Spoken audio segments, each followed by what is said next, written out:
Hello, and you're listening to WITZ, the WITZ, the one place for all things music, art, and entertainment right here in Douglas County, Oregon. I'm your host, Mr. Colin Hurwitz, and thank you for joining us today. This episode is brought to you by 10 Down Bowling, Split Bar and Grill, and a new company, Top It Express. Try them today. Of course, check out Edward Jones for your investing needs, New Visions Eye Care for your spectacle needs, and WITZ Emmett for your investing needs. A lot of great companies right here in Douglas County, Oregon. And of course, the Gene Bechtel School for Music, Spiderking Studios, and the Douglas County Music Association. Thank you so much for being great sponsors. And we're also happy to have your help as well. Let me tell you a little bit about where your money goes. We have three primary missions. One is to create opportunities for performance for Douglas County musicians and anybody who's visiting.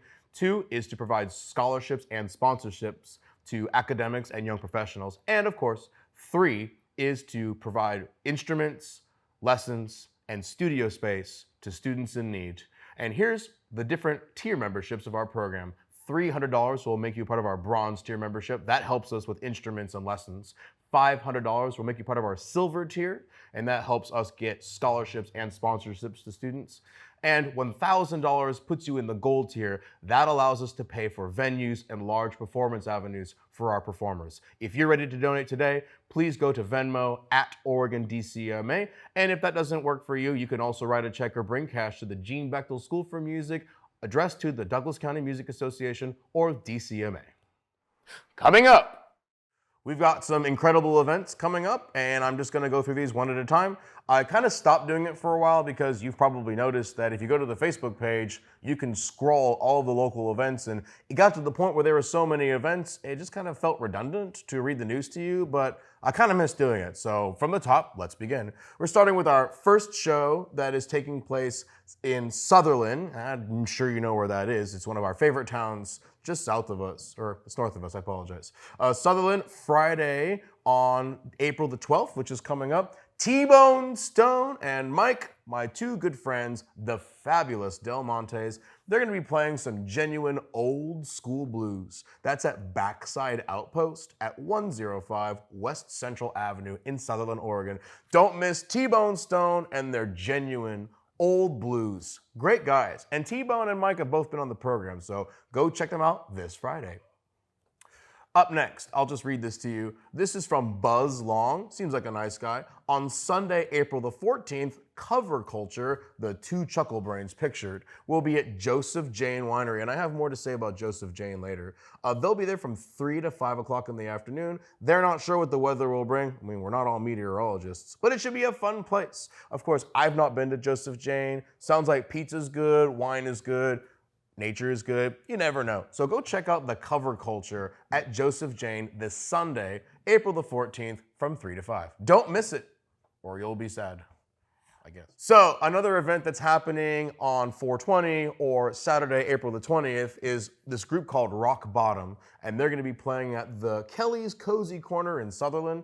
The address is 1207 West Central in Sutherland, Oregon. Enjoy music, food, and drinks at Kelly's Cozy Corner. That's Saturday, April the 20th from 7 o'clock to 10 o'clock. That's a late night for me. I'm in bed by 8:30.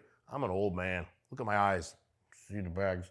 Yeah, so 10 o'clock, it's a little late for me, but for you night owls, you hot dogs out there, go to Kelly's Cozy Corner and check out Rock Bottom. They're gonna be playing from 7 to 10. What do you have to lose? And of course, it's April the 20th, so enjoy that.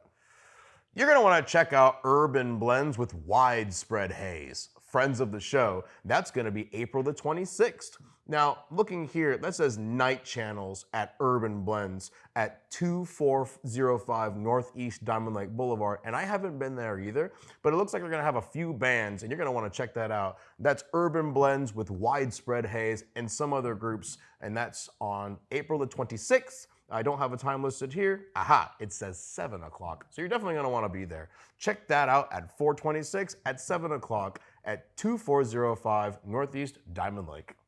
And last but not least, on April the 27th now, it looks like we missed the April the 6th show. So sorry about that, you guys. But there's some comedy at Joseph Jane, which I already talked about.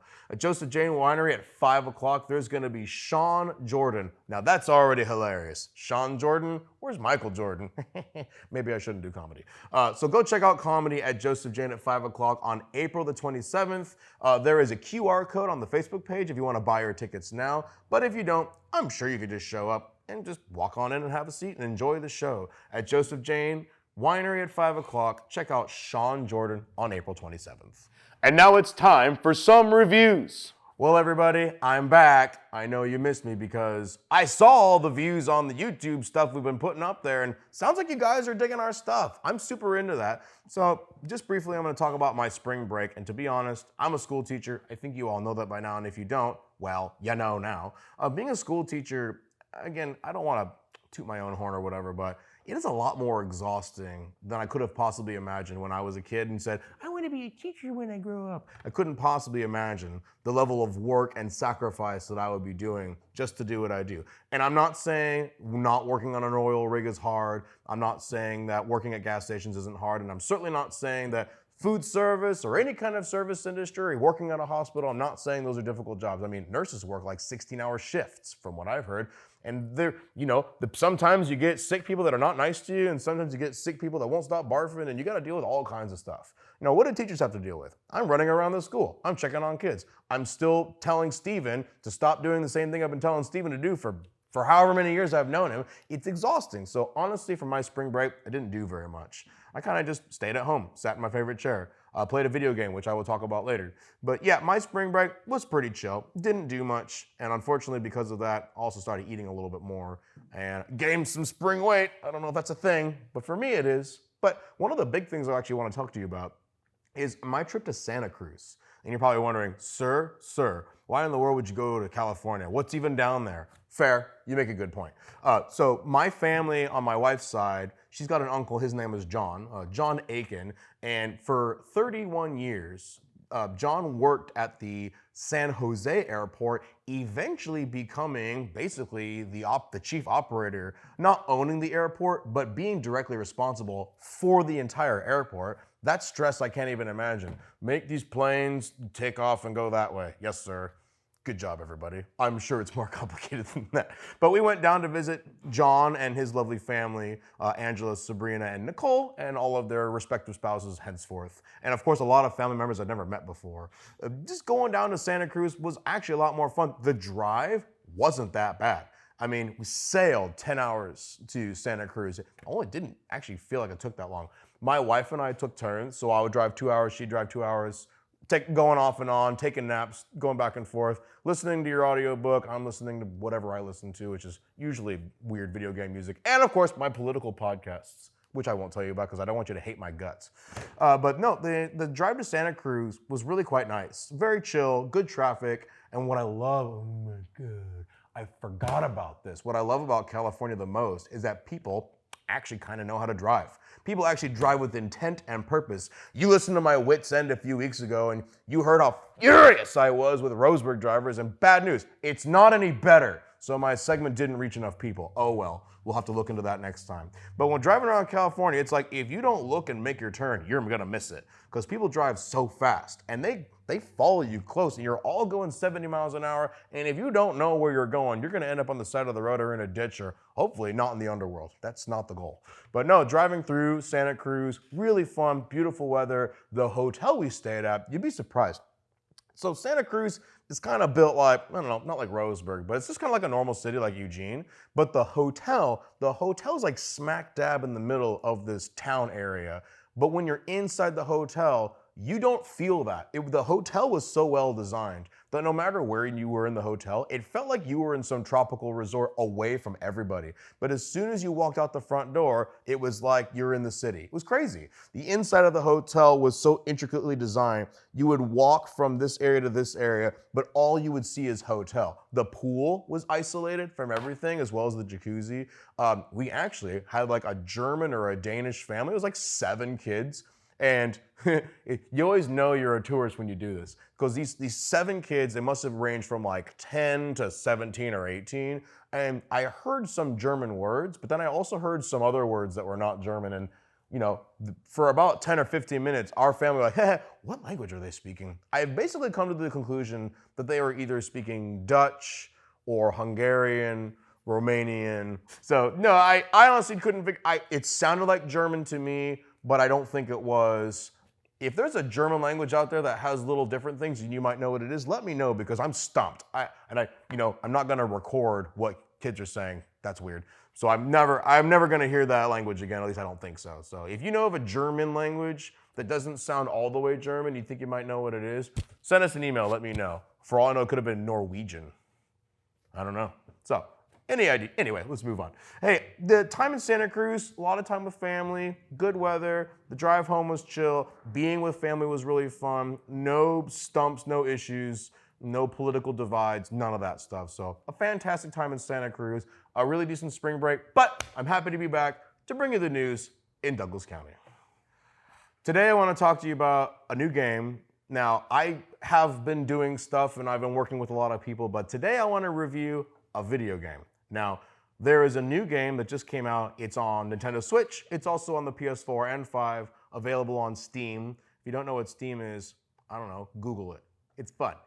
Steam is a computer on your desktop. You can download games, but it's funny because I own Skyrim for like 5 different consoles. I bought Skyrim for the 360. Then I bought it again for my PC, then I bought it again for the 4, now it's available for the 5 and on Switch. So I own like 9 copies of Skyrim, and it's still fun. It's still fun. If you don't like Skyrim, that's fine, no worries. But today I want to talk to you about a new game called Sea of Stars. Many of you old retro gamers out there probably remember classics like Mystic Quest for the Super Nintendo. You might even remember things like Donkey Kong or Donkey Kong 2, Diddy Kong's Quest, or is it Diddy's Conquest? I always forget. Chrono Trigger, a classic, a staple. Secret of Mana, Secret of Evermore. These are old, two-dimensional, they're different kinds of RPGs. Some are turn-based where, what am I gonna do? I'm gonna do this. Okay, great. And then there's other ones where you're moving around and you have to respond in real time. The Sea of Stars combines so many brilliant elements of RPGs from the old days and even newer ones like Octopath Traveler. The idea that you have a game that feels like nostalgia, even though it's brand new, we're in a whole new dimension of gaming, and there's tons of games that already do this. Crypt of the Necrodancer, a 2-bit kind of side-scrolling dance party game where you gotta tap with the beat. And if there's this other game I played called Crosscode, and don't forget Hyperlight Drifter. These are great 2-dimensional, old-school bit games that feel nostalgic, even though they're brand new with modern mechanics. Sea of Stars is a combination of all of these great games. It's a turn-based game that feels like an action game, and it's more focused on the story than anything else, and the story is quite riveting, actually. Really am enjoying it, and the thing is, it's all pretty predictable. I mean, I've been reading stories and playing games my whole life, and so you can't show me a story where I'd be like, oh, that's unexpected, because it's just like when you read enough stories and you hear enough books, you kind of know what to expect. But this game, man, it still gets you anyway. It gets you on basics like friendship and caring about others and wanting to have a good attitude and being a helper, being put through dire situations, but overcoming them and being on top. You get all these great characters, all the characters have their individual moves, and the best thing about it so far, in my opinion, the Chrono Trigger aspect is the idea of combination moves. We've all been waiting for this. If you play Octopath Traveler or Final Fantasy, it's usually like, my turn, my turn, my turn, but they all have to do their own things. In Sea of Stars, you get combos. These two have a combo, these two have a combo, these two have a combo. Ain't no triple text yet. We're not triple text. If you don't know what that is, play Chrono Trigger and get back to me. But the idea that you actually learn different techniques, and the thing is, you have different ailments that the certain moves do. For example, you're these solstice warriors. One of you was born during a lunar eclipse, and it's so fascinating. I'm talking about this when we just had an eclipse. Some kind of eclipse, I don't remember. But you have the lunar eclipse, somebody was born on the lunar solstice, and you have the summer solstice where somebody was born. So somebody is a sun element and a moon element. Instead of like fire, ice, lightning, and shadow, that's very, very traditional. Moon power, so her attacks have moon, and I sound like a dork right now. Her attacks have moon power, his attacks have sun power, And then you get other things like assassin power, so you get like a skull and crossbones. And there's also like arcane power. And you fight all these different enemies, and these little things come up. And let's say you got to use 2 moon powers, a sun power, and 2 sword attacks. What? Your brain goes, huh? How do I figure that out? Oh, I can use these Dude, it's the funnest game I've ever played. It's the funnest game I've played in years. It's Sea of Stars. I rate this game 10 out of 10. Couldn't possibly ask for more. And of course, the music. Oh my goodness. Mitsuda strikes again, the composer for the Chrono Trigger series. If you don't know Yasunori Mitsuda, you gotta go look at that guy. It's some of the best music you'll ever hear. Sea of Stars, the musical soundtrack. Every single dungeon has its own theme. Every boss fight has its own stuff. They revamp and renew different songs in different ways. You'll hear the same battle theme in 3 different formats with 3 different sets of instruments. It's absolutely fantastic. If you like turn-based RPGs or any RPGs at all, or even just a decent story, check out The Sea of Stars. Highly recommended by yours truly. I'm serious. And that's all I have for some reviews. Hey, check this out.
Hello, and thank you again for having me on the show. Now, last time, if you don't remember, I talked about some different aspects of the camera that I use for filming the WITZ, as well as all my other daily videography and cinematography shooting and everything like that. But today, I'm going to talk a little bit more about the audio side of it all. So I'm going to be showing you some different equipment I use for audio, and then how it all goes into an episode of the WITZ. All right, cool. So first off, what do I have here? This isn't the first audio recorder I've ever worked with, but it's the first one that I've ever filmed the WITZ on.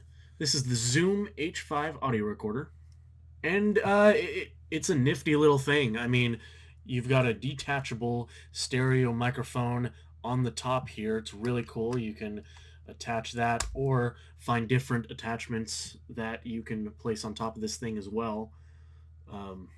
But I've also got a windscreen that goes on top of this, just if we want to go outside and record anything, you know, for outdoor event shooting or for my own filmmaking purposes.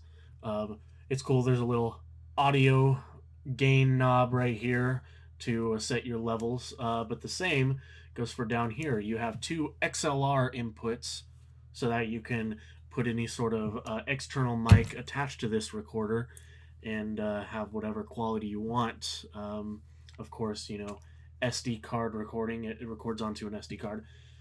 But yeah, if you're wanting to just get into audio recording, whether it be for your own music, voice memos, I mean, anything really, just want to capture some basic audio, I would highly recommend the Zoom H5. It has never done me wrong. This thing has a lot of capability for how minimalistic it is. All right, up next, I'm going to just put this aside here. Bit of an upgrade. So inside here is another product from Zoom. This whole thing is just a case that it comes in. So I'm going to take it out for you real quick. Awesome. So this is the Zoom F8N Pro. This is quite the step up from what I just showed you. So this has 8 separate different external tracks that you can record onto. As you can see here, there are 4 XLR inputs on this side, 4 on this side, all with their own individual level controls. Now for this one, you have 2 separate SD card slots, and so you can have a backup. You can format them individually and keep one as a backup, and it's just great. It's great to have different options like that. Now, a big selling point on this thing, one of the biggest reasons why I got it, is it records in, or rather has the capability of recording in 32-bit float. And so in lamest terms, to put that for somebody who doesn't know what 32-bit float is, it gives you a lot of control in the post-production editing. If you have a lot of peaks, meaning spikes in your levels, things are too loud, it's easier to narrow that down and basically control the audio. And the same goes for low audio and needing to bump it up. Recording in 32-bit float allows you to have just more free range of motion without having to necessarily keep a finger on these level knobs, for lack of better words. Now that's not to say you don't want to set your levels correctly, but let's say you're working with somebody who doesn't have as much experience, which definitely happens in my line of work where we're teaching people on the job. A lot of the time you can put somebody on this, and if it's not 100% perfect, it's not the end of the world. So of course this has a DC in, so you can definitely keep this on an external battery source, but it also has battery power as well, just on the contraption itself. Just like I showed with that handheld recorder, there is another mic in the back right here, which is really nifty, another stereo mic in. DC in, a sub out, headphones. I mean, really, bottom line, you're not really missing any of the marks with this thing. I mean, when it comes to a reliable audio recorder that encompasses things on a more professional level, this is definitely what I would recommend. Cool. So those are a couple audio recorders that we use. Now I'm going to show you some different mics and different accessories that we use for a typical shoot. First and foremost, this guy. So what is this? This is a shotgun mic. It is omnidirectional. Think aiming this like a shotgun at somebody. Maybe don't do that with an actual shotgun. But you can see these slits along the side here, kind of like gills on a fish. And then the front end here, it's really meant for that omnidirectional capturing. So basically what that means is wherever you point this thing, that is what you are going to capture as far as sound goes. If there's a person over there and I aim this over there, I'm going to hear that person. But if I aim this over here and that person's still over there, you might hear them a little bit, but it's definitely not going to capture as well as if it were pointing. Now, if you had like your iPhone capturing audio, or even one of those handheld recorders capturing audio, it would pick them up a lot better because they are not omnidirectional recording. However, shotgun mics, they are. So these are used heavily on film sets to capture dialogue or sound effects like feet walking, stuff like that. Now, the first ever shotgun mic I got was this one, actually. This is the Synco Mic D2. However, nowadays I am running with the Rode NTG2. Alright, so this is a boom pole. I'm sure you've all seen some sort of behind-the-scene featurette of a movie, or some sort of, picture behind the scenes of a blockbuster film where there's a guy with an extended pole and they hold it above like this. Yeah, that's exactly what this is. That shotgun mic that I just showed you, that goes on this end, and there is an operator who holds this up. There's little extenders right here that pretty much extend it. I kind of extended it a little too far. So, but yeah, these are usually used for capturing audio from more of a distance. You know, sometimes you can't place a lavalier mic on somebody. You can't plant mics in certain spots that aren't seen. And so you have to go old school with it, which is using a boom. Now, a lot of time on a boom mic, you will see one of these. This is a blimp, or rather, I should say, this itself is a blimp. This is a sort of windscreen, a heavier duty windscreen. We in the industry call this a dead cat because of the fur. So the shotgun mic goes inside of here. There are shock mounts in there, as you can see, that absorb some impact if it bounces around. And then this dead cat goes over it. And then you place this on top of that boom pole that I showed you earlier. And then there you go. You got some great outside audio capturing abilities where you won't have any wind interference or anything like that. All right, with those aside, I'm going to show you one of my favorite ways to capture audio, which is the wireless lav. All right, so this is called a Hollyland Lark 150, Hollyland being the brand and the Lark 150 being the model. And these are just really great wireless lav mics. And if you don't know what a lav mic is, it's basically a small little mic that clips onto a collar and it feeds down your shirt when you're doing interviews or something like that. The cool thing about having something that's wireless is that you don't have to have cords running all around on the floor. People can move more freely. However, you do sacrifice some quality because there can be a tendency for some different feedback and some different distortion. However, if you kind of know what you're doing, you can know how to mitigate those sort of things. So the cool thing about the Hollyland Lark 150 is that you get this box, right? And this box actually a mic itself. So you have a mic here, you can clip it on like so. So boom, I can already talk with the Hollyland on me. And what's even cooler is that they come with their own little windscreens. So kind of like the dead cat I showed you earlier, there's a little place to put it on here.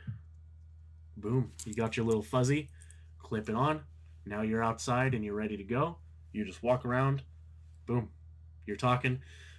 You might have seen some videos on YouTube where interviewers like even hold up a little mic like this. But something a little more professional might be attaching an actual lav mic to this receiver by plugging it in right there and then taking the lav mic itself, clipping it on, and then feeding the receiver down the shirt, putting it in a pocket, something like that. That setup that I just showed you is what we do basically on every episode of the WITZ.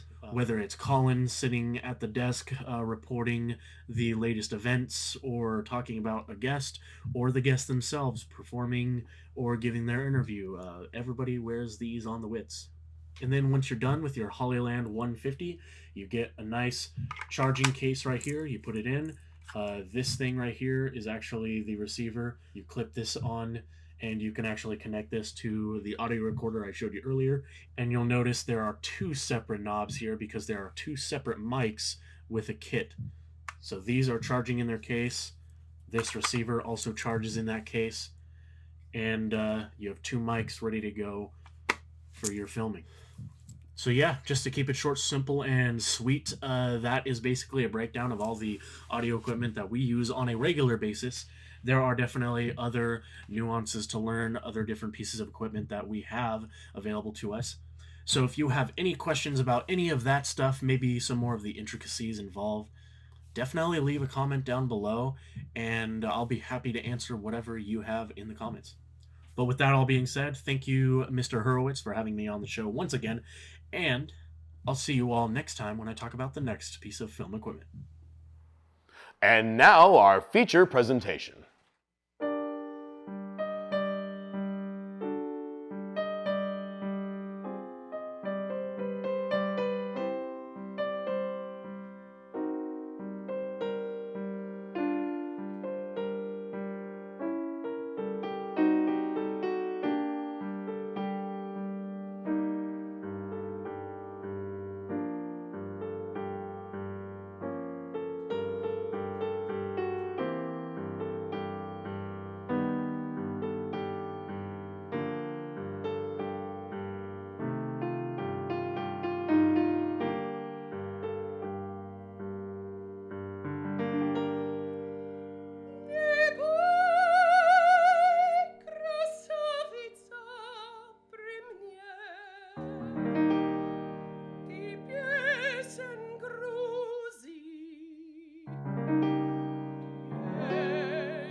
Hi there, my name is Stacey Atwell-Keister, and my kids call me Miss AK.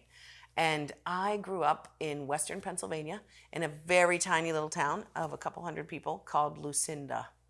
And that town was settled by German immigrants who were very, very hardworking and studious, and they loved to sing. And my dad was from a big German family, and he was part of a whole family of bluegrass musicians.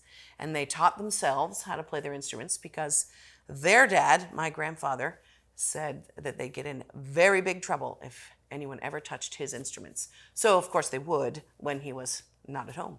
And so he taught himself how to play the fiddle first, and then banjo, guitar, bass, all kinds of other things. He could chord a few things on the piano. And he was playing square dances by the time he was 14 years old.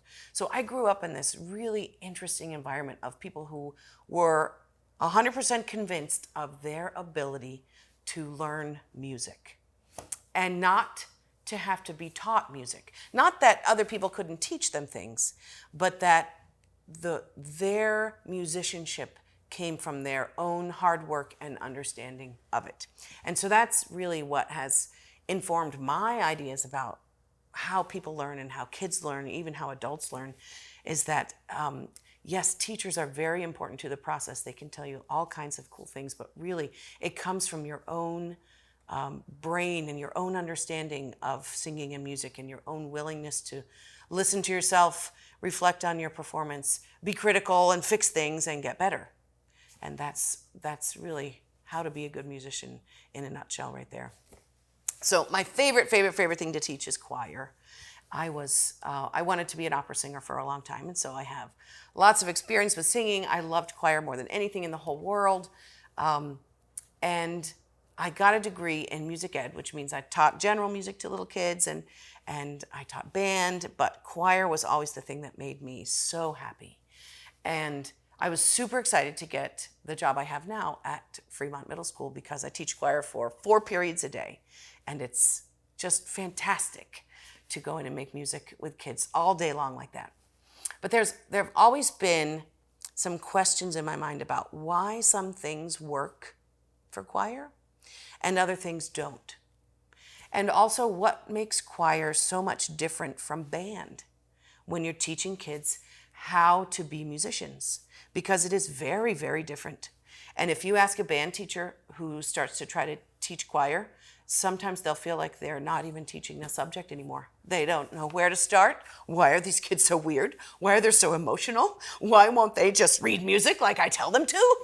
It's very, very different. Band kids, my friend in Sutherland says, you can put band kids on a bus with a granola bar for half a day and they'll be fine. But you put choir kids on a bus and there's going to be crying every time. So they're very different.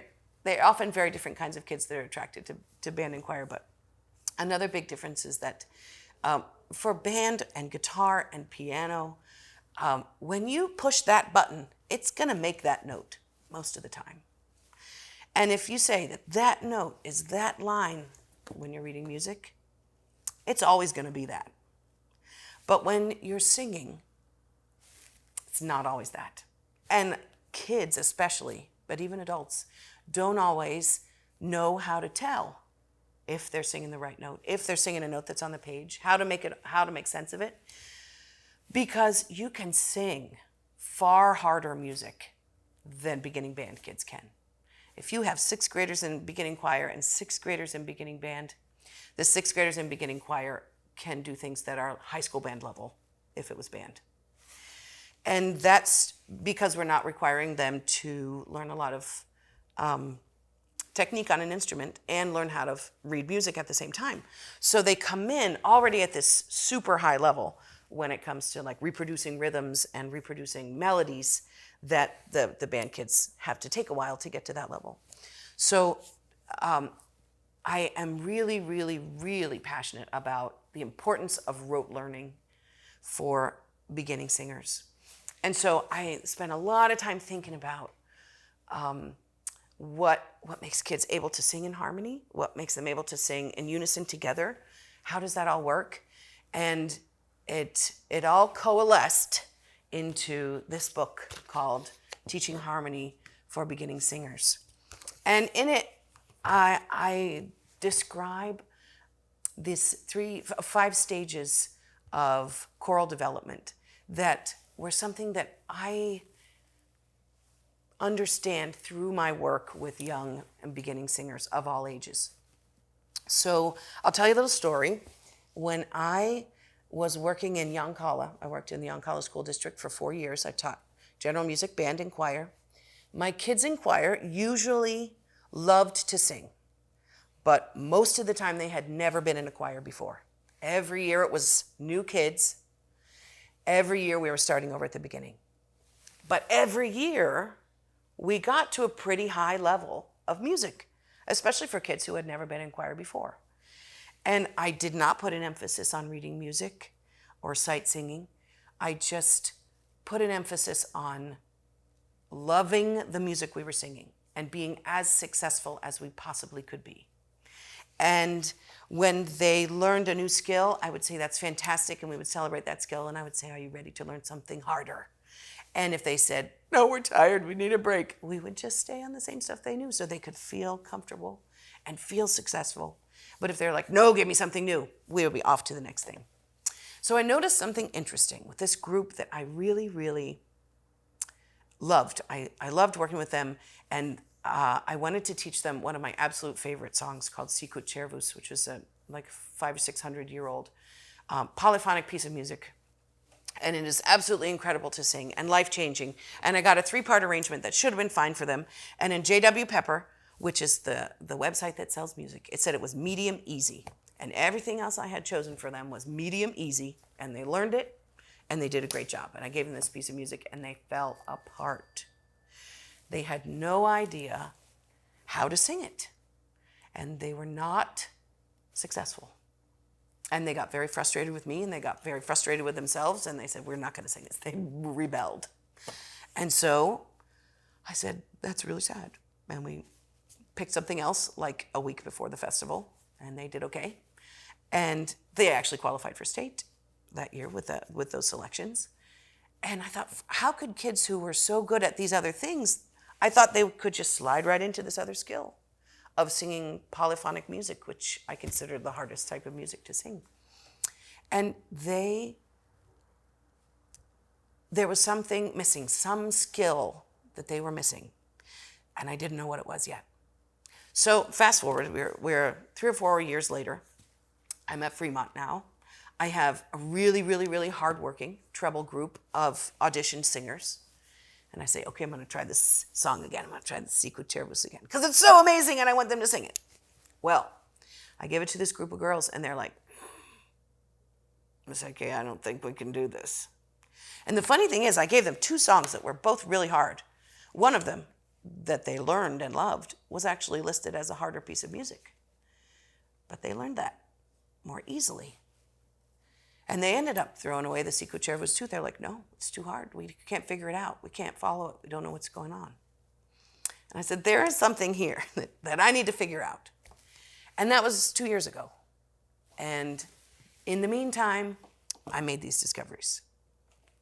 First of all, I think there are 5 stages of learning when it comes to how you sing harmony in groups. And the first stage is that you have to be able to sing in unison. And unison means that you're going to sing the same notes as everybody else, the same rhythms as everybody else, all at the same time, and make your voice sound just like everybody else's. And that is an essential skill. If you cannot sing in unison, you will never be able to sing in harmony. So that means you have to know that your voice matches the notes on the piano that you hear, or matches the notes in the other voices around you that you hear. And that in itself is a skill that develops when children are very young. If you have young kids at home, under age 10, I would say the most important thing you could do to develop their musicality is to sing to them and sing with them. A very good choir director named Dr. James Jordan, he teaches at Westminster Choir College. He said, your musical talent is maximized when you're born. And if you don't use it, it gets less and less and less and less and less until you're about 10, and then it's set when you're 10 years old. And you can't ever make up for that time from when you were 0 to 10 if you didn't hear any music and didn't make any music and didn't sing and didn't hear rhythms at all. You can't make up for it. But if you are surrounded as a baby by musical language, by rhythmic language, by music itself, singing, banging on pots and pans or drums or whatever, it doesn't have to sound good. It doesn't have to sound right. You just have to be hearing it and be immersed in it. That will develop all of the important parts of your brain that allow you to become an amazing musician when you're older. So that's the first stage, unison singing. And you're going to be teaching most of this stuff by rote at this point. You don't want to have to worry about teaching a 6-year-old about learning to read music. They can sing way harder stuff than they could ever read. So you just sing it, they're just listening, they're singing along, they're figuring it out from hearing you. The next thing you do is sing in rounds. Row, row, row your boat gently down the stream, that kind of thing.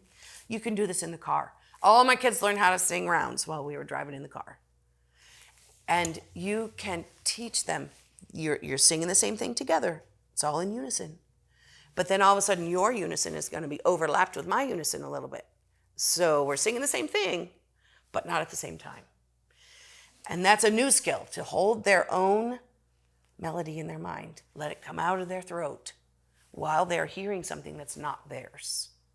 That's a new skill. And that skill can be developed around when they're 7, 8. It can be developed when they're 10 or 11. That part is less important, the age. You could learn how to sing around when you're a fully grown adult. It doesn't matter how old you are. But that is the next phase. And you can add in partner songs. Those are like songs when you layer together 2 different songs that aren't the same melodies. It's a similar skill, just being able to hold on to one melody while another melody is happening. Now this next stage is the part that kind of unlocked the whole mystery for me. And the reason I discovered this was because of my Fremont kids. I had this fantastic group of 6th graders. It was the first year we were back without masks. They were super excited to be singing. And we had some successes. And there was this one amazing song by an incredible composer named Amy Bernin. And I noticed on this song, I didn't have to reteach the harmonies. They remembered the harmonies just as well as the kids who were singing the melody remembered the melody. And that's really unusual. Usually kids pick up the melody in a day or 2. They remember the melody. They sing it all the time. They walk down the halls. The kids who are supposed to be singing the harmony, you constantly have to redirect them off of the melody. No, go back to sing your part, sing your part, sing your part. But with this song, that never happened. They stayed on their harmony part. And I looked at some of her other music and compared it to some of the other songs where the kids were really successful. And I came up with the term melodic harmonies, memorable melodic harmonies. And I think that's really the key to transitioning kids into being able to sing in harmony, in several parts, 3, 4, 5, 8 parts with other people. And some kids make this leap on their own. They kind of can hear their own harmony as its own melody, and they can remember it. Or some kids have really incredible reading skills if they're doing piano lessons or something like that, and they can sort of follow their part along and they know how it goes. But for the vast majority of kids, they are going to need to have a harmony that's so memorable that it's an earworm that they can't possibly forget it. And then the daily coming back together to work on those songs won't be just, oh, I have to reteach your part. I have to reteach your part because you forgot it and now you're singing the melody again. So that is a really critical stage, and it happens for everybody, no matter how old you are. That happened for my 10th and 11th and 12th graders when they were in their first year of high school choir, and it happens for me now with my 6th graders when they start choir, and it happens for my 7th and 8th graders if they've never been in choir before. We go through the same process with the same types of music. And then once that part is done, once they can hold on to a part really well, because it's very memorable, because they're learning by rote, because they haven't learned how to read music yet, then they can go into what we call homophonic harmonies. And those are harmonies like hymns and gospel music and the majority of the music that exists out there for choirs. They have everything's sort of in chords stacked on top of each other. People are mostly singing the same rhythms at the same time, give or take an eighth note here and there. It's not terribly difficult that way. But they have to be able to hear their note in the chord, and that happens by first hearing it as part of a melody. And then they can start singing this awesome 3 and 4 part music that's set up in chords. And then the final stage, I call it, it's polyphonic harmonies. And polyphonic harmonies were the most popular in the Renaissance and Baroque eras. And they're things like fugues and motets and madrigals. And that's where everyone has their own melody, kind of like that memorable melodic harmony stage. But there's like 4 or 6 or 8 different melodies happening all at the same time. And none of the rhythms line up very much. And everyone has to be very, very, very, very independent. It really helps if they can read music at this point. At least read rhythms and count rests so they know when to come in again. Because usually you're not coming in at the same time as the other voice parts. And it gets very, very complicated. So, to finish up that story, the choir, my most advanced choir right now at Fremont, I've had them for 3 years. They were part of that group of kids that unlocked the mystery of the memorable melodic harmonies. And I have a group of 10 of them, and this year they learned Sicut Cervus. They learned it in about a week. And I was just absolutely blown away by how fast they learned it, by how they remembered the parts. I didn't have to reteach things. By how they were able to come in on time and not overpower each other. And they sang it with sensitivity and understanding of the rhythms underneath. And I thought, gosh, what an amazing lesson in how people learn how to sing. There is a science to it. It's not well understood.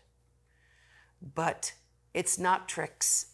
And it's not just people are born this way.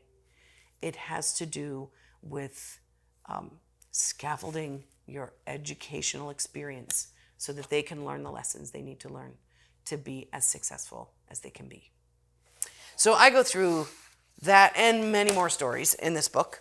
And I also talk about how to transition from one to the other. Because you certainly don't just go in and say, okay, now you're in stage 3, here's a new song. What are the things that you do to get your kids ready to do that? Ready to sing a new style of music, a new kind of music.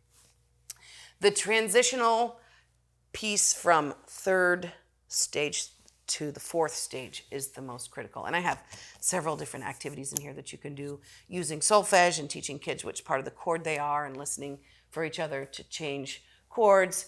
And there's a bunch of different things in there. And then I also include a whole bunch of literature, repertoire suggestions in each stage. And then you can look at your library. If you're a choir teacher, choir director, you look at your library and say, hey, what kind of music do I have that fits this criteria? I don't believe that it's absolutely this song or that song or whatever song. It really has to do with these elements of the music that put it in this stage or the other stage that are really important. And so you have music in your library, teachers. You have music that fits these criteria. And you can find things that are culturally relevant to your kids, music that they enjoy, music that you really like, that you're going to want to sing over and over and over again, that matches the criteria of these. And I go through that in here. What are the skills they need to have to go into this stage? What are the skills to go into this stage, et cetera, et cetera. And there are some assessment charts in there. You can say, can my kids do this? Yes, okay. Can my kids do this? Not yet, okay. And then you can give them a score and it tells you what stage they're probably in if they can do all these kind of things. What stage are they in? And then you can go to your library and say, okay, we're mostly in stage 2 and stage 3. I need rounds and partner songs and maybe one song that has a little harder harmony, but it's something that they can remember. Something that's really, really important when you're starting kids in singing harmony. Don't give the altos a little one-note part. So many alto parts are incredibly boring. And not only is it boring, but they're really hard to remember. They often make these weird leaps or like they're really low in your range all the time because that's the part of the chord it belongs to, and it makes perfect sense when you're writing it down on paper, but then to have like a 12-year-old girl sing it, it's boring and hard and too low, and she can't remember it from one day to the next. So you really want to be very careful about the alto parts you're giving. As an alto, I'm telling you, it's very important to have a good part to sing. Once you get into tenor and bass parts, they're usually pretty good. But there are some pitfalls you can fall into if you have changed voices too. But I talk about that in here a little bit. Something else that I find to be absolutely essential when you are teaching choir is social emotional learning, which we didn't have a name for when I was in college, and we didn't have a name for when I was in school or growing up or how to do it. But choir directors have always kind of been doing it because so much of the music we sing, ideally, has a very deep meaning. And maybe it's a meaning that your students will have to grapple with. Maybe it's from a religion that they're not familiar with or they're not comfortable with. But they can find some way to relate because we have all of these universal human experiences. And so when you start bringing music to your kids that isn't about trivial or surfacey subjects, you're going to find that they have feelings they want to talk about. And the act of making sounds and music with your own body is so intimidating to young kids. And adults will tell you how they might have been scared away from it when they were younger and they've never gone back because it can be terrifying. And if a teacher is saying something like, "You're not allowed to sing, you sound terrible, you can mouth the words." I had 2 principals who have this core memory of being in elementary school and being told not to sing. And interestingly, they weren't as supportive of the arts as I would have hoped. So for that reason, choir directors really, really have to cultivate a culture in their classrooms where everyone is accepted, everyone is allowed, everyone belongs, and it's okay to be vulnerable and make mistakes. And doing that at an age when everyone is so self-conscious and every tiny thing you do is scrutinized and judged. It feels like it's scrutinized and judged by everyone around you. That's not an easy thing to do, but it is a very, very important and very valuable thing to do. So my book is right now available on Amazon.com. It's available for a Kindle download, or you can buy the actual physical copy. I also have it up on Teachers Pay Teachers if you're a teacher and you'd like to go there and see it. We have distributed some copies to people local in Douglas County, and teachers have a copy. I have my copy that I got all my kids to sign because they were pretty essential in making it happen. And so it was great to have them be a part of that process too. I'm Stacey Atwell-Keister, and I hope to see you at Fremont Middle School. Well, that seems to be all the time we have left for today. Tune in next week for another great episode of the WITZ, the WITZ, brought to you by the Douglas County Music Association and so many other great sponsors. Again, if you're willing to donate now, you can send a check to 1622 Northeast Vine Street at Roseburg, Oregon 97470, or you can go to our Venmo at OregonDCMA. We can't wait to hear from you. That's all the time we have. Until next time, bye everyone.